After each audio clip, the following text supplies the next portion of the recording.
Hello guys, this is how to log in. Before I start this video, be sure to subscribe to this channel and do not forget to click on bell icon. Welcome to our video tutorial on how to access SAM, Skills Assessment Manager, video resources.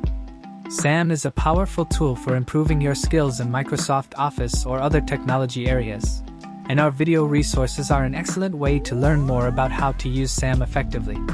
In this video, we'll show you how to navigate to SAM's video resources, where you'll find a wide range of tutorials, demonstrations, and instructional videos that will help you get the most out of SAM.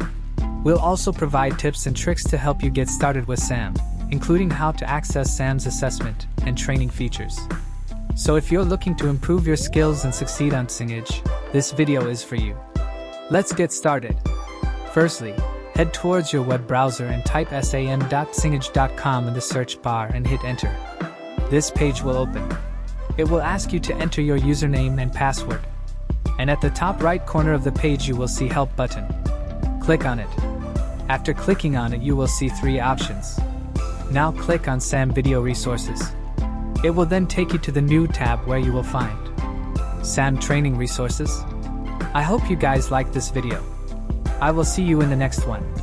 Thank you guys for watching this video and make sure to subscribe this channel and don't forget to hit the bell icon.